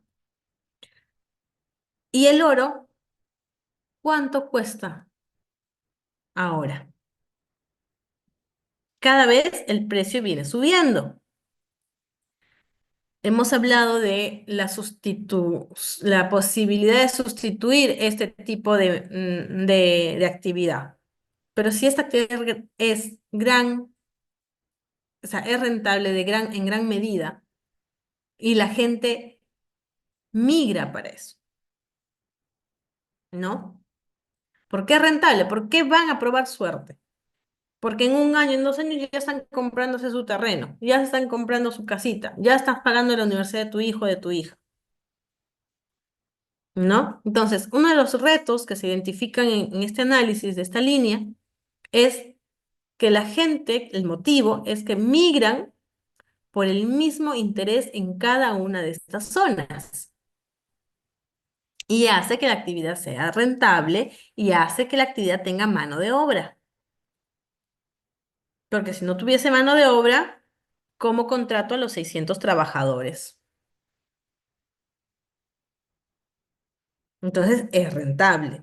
Y si es que se me acaba el trabajo en Puno, me voy a Madre de Dios. Y como ya tengo experiencia en aluvial, ¿por qué no me voy a Loreto? Las personas que están en Nanay, ¿no? La mayoría viene de Madre de Dios. Porque claro, en Madre de Dios se hicieron las interdicciones, se han hecho el pacto de Madre de Dios en el 2010 con Antonio Brac, me parece, y se inicia toda, digamos, esta mirada, no, perdón, con Antonio Brac, no, con Duberly, en ese entonces, que crea la Comisión Nacional de Gestión Ambiental del Poder Judicial, eh, y ocurre que en Madre de Dios es el pacto de Madre de Dios. Y al hacer el pacto de Madre de Dios, ya empezamos a entrar en la onda, digamos, de empezar a tener la necesidad de especializar y de tener capacidad y presupuesto para generar condenas respecto a ese tipo de delito. La Fiscalía de Medio Ambiente también. Hace 20 años no había una Fiscalía de Medio Ambiente, hoy por hoy ya hay. Y ahora también, hace 2 o 3 años se han creado las Fiscalías de Derechos Humanos, que también ven casos, no de minería ilegal, pero casos de trata de personas. Y hemos observado que por la dinámica de esta actividad hay un montón de prostitución y hay un montón de trata de personas, de niños, de niñas, de mujeres y varones, ¿no? Entonces, ¿qué pasa cuando la gente empieza a migrar? Porque es una actividad rentable y si es que me cierran la chamba en un lado, me voy al otro lado. Ya tengo experiencia. Y es fácil la trazabilidad o generar la migración. Además, se ha identificado según los casos que estamos hablando, de cómo estas zonas están en puntos de frontera, ¿no? Entonces, eso también genera una alta migración por el interés de la extracción del oro. Además, que el oro es un commodity, tiene un valor a nivel internacional. Vendo oro acá, lo saco en la frontera, lo vendo en Bolivia, lo vendo en Brasil, lo vendo en Colombia, lo vendo en Ecuador y se empieza a blanquear el oro. ¿Cuántos casinos hay por las zonas de estas actividades mineras? Uno va a Madre de Dios y dices, wow, acá no tienes colegio, pero tienes casinos. En Juliaca igual. La cantidad de movimiento nocturno. Bueno, entonces es importante tener en cuenta que esta actividad no se genera alrededor de la plata, no se genera alrededor del zinc, no se, del cobre, se genera alrededor del oro, por la alta rentabilidad, por la alta capacidad de migrar y ser empleables en distintas zonas, como hemos visto, por la facilidad de poderlo vender en cualquier parte del mundo. Y oh sorpresa, estas zonas álgidas son las zonas fronterizas, ¿no? Es bien fácil pasarnos de la Rinconada a Bolivia, de Madre de Dios a Brasil. Entonces, es un commodity. No estamos hablando de cualquier tipo de mineral. Luego, el uso del mercurio. Ay, Dios mío, ya se nos va. El uso del mercurio. El uso del mercurio, he hecho una tabla comparativa. En las tres zonas se usa mercurio. Y yo insisto, hagamos un estudio de trazabilidad de mercurio. ¿Cómo entra el mercurio? ¿Cómo, por dónde, o sea, por qué si entra por cualquier tipo de frontera? Si no lo vendo en Puno, lo vendo en Madre de Dios, lo vendo en Loreto, lo vendo, tengo la posibilidad de vender a lo largo de todo el Perú. Y si es que no lo vendo en el Perú, me voy a Colombia. Si no lo vendo en Colombia, me voy a Brasil. Entonces, la capacidad de comercialización del mercurio en cualquiera de estas zonas es grande. Y peor aún, porque en nuestro país, que si bien somos miembros de este convenio Minamata, eh, administración, levanta la mano, ¿todo bien? Ya estoy por terminar. No, todo está bien, doctora. Ah, ya. Ok. Entonces, eh, a lo que iba. Si el Perú, por ejemplo, somos, mejor parte del convenio Minamata. El convenio Minamata es erradicación del mercurio, por las razones que les he comentado. Cuando vean ustedes pasivos mineros, van a ver que hay tres componentes de pasivos mineros, ¿no? Uno de esos es el mercurio, entre otros, minas abandonadas, otros hay, bueno, derrames, etcétera. No es tema de la clase. Pero lo importante es la gravedad que tiene el mercurio en la salud y en el ambiente. Y cuando se hace este tratado, vamos a ver que tanto Chile como Colombia, ¿no? Ya han hecho normas para la prohibición del uso y la erradicación completa. Prohibición tal cual. Ahora es una falta, o sea, ahora es en el delito de minería ilegal, la utilización de insumos, dice Mercurio, de insumos, es prohibida. Y en el acuerdo de Minamata, el convenio de Minamata, perdón, en el artículo 7, que es el único artículo que habla de minería artesanal, o sea, que habla del uso del mercurio en la actividad minera y de manera específica minería artesanal y pequeña minería. El artículo 7. No necesitan leerse todo el convenio. Léanse el artículo 7 y en función a eso haga un análisis comparativo de qué es lo que están haciendo los demás países. Alemania también ha erradicado el uso del mercurio. ¿Qué es lo que está pasando internamente en nuestro país? ¿Qué cosa está haciendo el Ministerio del Ambiente respecto a tomar normas que erradiquen o que eviten el fomento del uso? Si tenemos un amplio mercado, si hay mercado, el insumo va a entrar por algún lado, ¿no? Ojalá, esperemos a ver qué dicen en noviembre, en esta COP de Minamata. ¿Qué va a decir el Perú? ¿Qué va a presentar el Perú? No creo que presente la sentencia del TC. No sé, o quizás sí, decir, no, bueno, ya podemos penalizar también una actividad, a pesar que se encuentren en el REINFO, ¿no? Pero la gravedad y la facilidad y la cantidad de dinero que se mueve es asombrosa. No sé si acá alguno ha escuchado, yo soy fan de Ángeles Azules, por ejemplo. Es un grupo mexicano, una banda de 20 personas por lo menos. En La Rinconada, para celebrar sus cumpleaños, se traen a la banda. A esa chica Brenda, creo, de infantiles. Cumpleaños de 5 añitos. Se traen a la chica, les traen con oxígeno. Es impresionante la cantidad de dinero. Imagínense lo que se mueve en Puno, imagínense el dinero que mueven en Madre de Dios, en Loreto. O sea, no es difícil. O sea, si viene, necesitas el insumo, lo pagas. Y si es que no regateas en el pago del mercurio, el comercio va a seguir. Ahí la SUNAT nos tendría, por acceso a la información, se puede solicitar cuánto de mercurio es que incautan, por ejemplo, ¿no? O la fiscalía.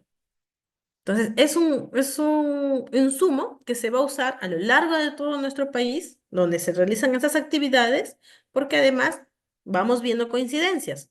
Oro, se necesita mercurio para su recuperación en toda esta actividad. Continuamos. Y, bueno, el gran reto es reducir la comercialización de este metal, ¿no? O la erradicación de. Luego, impactos ambientales negativos por minería artesanal, informal y ilegal. Bueno, acá ya podemos seguir toda la noche. Sin embargo, he identificado los siguientes. Causas de ríos, ya se trate de socavones o se trate de minería aluvial, los ríos son afectados. Y cuando afectas el río, afectas la calidad de agua, no solo cantidad, calidad de agua, afectas la los alimentos e incluso afectas la dinámica de cómo es la alimentación local. En Madre de Dios, la población ya no puede comer pescado. ¿Qué pasa con esas poblaciones que no están en Puerto Maldonado, sino están más alejadas? Y su principal fuente de proteína y de comida era el pescado. Tenemos niños de 8 años, 7 años que parecen de 4. Ahí está, no miento, el INEI, ¿cuándo es la tasa de anemia? Todas las repercusiones que puede traer. Y no es porque yo digo de loca que esas repercusiones, no, ahí tenemos las directivas de las direcciones de salud, las directivas que sacan las direcciones regionales de salud, las prohibiciones del uso de determinados alimentos. En la parte de la sierra, los animales se mueren por, por tomar esas aguas. ¿No? Entonces, hay un impacto colateral grande y no es invisible el impacto, ¿no?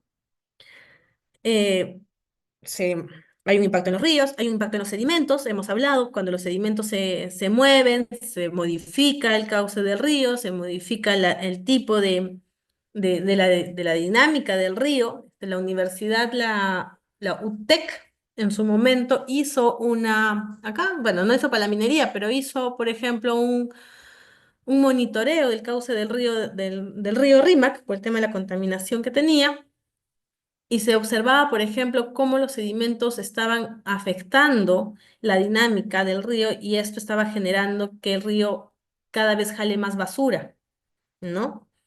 Lo mismo sucede en la Rinconada. Vieron las bolsas y las cantidades de basura que hay, ¿no? Entonces, todo eso no solamente cae el polvito, ¿no? Cae la bolsa completa, cae la basura completa, el movimiento, el empuje del sedimento del río varía.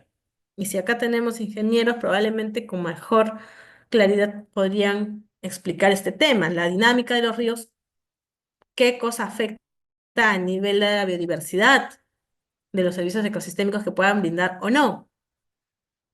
En el caso de Puno, tenemos el Titicaca, que hace poco ya lo han nombrado sujeto de derecho, pero mi papá tiene 80 y tantos años, vive 40 años en Puno. Desde que fue a Puno a trabajar, me hablas de la descontaminación del Titicaca. Proyecto tras proyecto para descontaminación del Titicaca. ¿Cómo quieren descontaminar el Titicaca si no apuntamos a la minería ilegal informal? Por ejemplo, es uno de los componentes. Lo mismo pasa con Madre de Dios. Los insumos que se botan al río. Ya tenemos las directivas de salud que les he dicho claramente. En Loreto lo mismo. Las directivas también. Lo primero que afecta son los ríos y lo primero que afecta en los ríos son los pescados. Por tanto, la alimentación, la seguridad alimentaria que tanto se habla, no hay una consecuencia real al respecto. ¿Cuáles serían los retos que podríamos tener esto? Que es, a pesar de la zona geográfica, ¿no? Los impactos son similares. Y debemos fortalecer para ello las instituciones y la gestión de los mismos. De las instituciones que puedan vigilar, regular, fiscalizar, SUNAT, Fiscalía, municipalidades, gobiernos regionales, entre otros. La situación de las mujeres y los niños. En las tres regiones, de distintas maneras, vemos que trabajan payanqueras informales y niños con madres. Eh, ¿Qué es lo que ocurre en esas zonas de explotación laboral? Y también la diferencia de los roles que tienen. Los varones normalmente van a hacer, digamos, entran al río. Al río hay más varones y mujeres. En el caso de los socavones, por lo menos yo me atrevería a decir que es un 100% varones. Y la empleabilidad de las mujeres que van con el marido o solas, ¿no? Se emplean en el tema de payanqueras. A nivel normativo, los invito a que entren en el SPIG, payanqueras. Dos normas, no hay más. ¿Cuál es el reto? Generar condiciones para la protección de las mujeres, los niños y la regulación respecto a este trabajo. Visibilizar. ¿Existe? Visibilicemos la necesidad de regularlo. En la norma que se va a publicar, probablemente la modificatoria de la norma del 2002, no hablan de payanqueras. El uso de maquinarias. En las tres regiones y en las demás que hemos conversado, se usan maquinarias. Señores, básico de derecho minero. Tipo de actividad, estratos de las actividades mineras, actividad de pequeña escala y minería artesanal. ¿Usan dragas? No. Per se, la actividad de uso de dragas es ilegal. ¿Retroexcavadoras? No. Deberían usar martillo y pala, creo que dice incluso en la norma. ¿Por qué se usan las maquinarias? Y acá se podría hablar todavía otro tema más de la responsabilidad empresarial de estas. En Juliaca ya han cerrado, ya se fue Caterpillar, por ejemplo. Y a nivel internacional, Caterpillar tiene una cláusula respecto a porque está buscando ser una empresa que alcance los objetivos de desarrollo sostenible y por tanto se observa y dice, no, no vendemos con determinadas condiciones para poder erradicar o por lo menos garantizar que su maquinaria no termine en una actividad ilegal, ¿no? Los bancos para los préstamos, para la compra de camiones, de retroexcavadoras, también van teniendo ese de cláusulas, ¿no? Pero bueno, pero lo importante acá, o que se tiene que evidenciar, es que en todas las zonas siempre hay esta actividad. ¿Y qué es lo que se necesita? Ya estoy por terminar la idea, faltan 2 minutos y termino. Es fortalecer la primacía de la realidad. Este principio debe ser realmente aplicado porque nuestra norma dice que estas actividades no deben usar este tipo de maquinarias y las usan. El marco normativo es único. Y con riesgos a flexibilización, como se han visto, porque el marco normativo no hace diferencia, no trata de manera diferenciada las actividades que debería hacer, y por eso es importante también que uno de los retos es lograr que exista una distinción de las características de las actividades de zonas y según los ecosistemas. Y lo último, la problemática respecto a los defensores ambientales. En todos los casos hay asesinatos, en todos. Y por tanto es importante, o un gran reto es el tema de generar salvaguardas, y no solamente salvaguardas como garantías, sino que funcionen los mecanismos de defensa de defensores ambientales que tiene el Poder Judicial, por ejemplo, ¿no? Y con esto, ay Dios, voy terminando. Son retos importantes que se catalogan acá: generar un marco normativo que responda a la realidad, lograr la formalización y no extender más los plazos, lograr un desarrollo sostenible de la actividad, es decir, que nazcan formales, erradicar el trabajo informal de las mujeres, generar garantías para incentivar las acciones que realizan a los defensores ambientales, promover acceso a la justicia ambiental con mejores normas y promover la lucha contra el delito de minería ilegal, entre otros, y conexos. Y sin más, muchas gracias. Esta foto la quería poner al final, porque como vemos, esta actividad no solamente tiene una repercusión ambiental y social de personas mayores, sino de niños. Y eso no puede ser admisible. Entonces, hablar de minería ilegal es erradicar y tomar acciones. Si alguien de ustedes se encuentra en el rol, creo que todavía estamos a tiempo de seguir fortaleciendo nuestra normativa para no tener más imágenes como estas. Muchas gracias, con eso termino.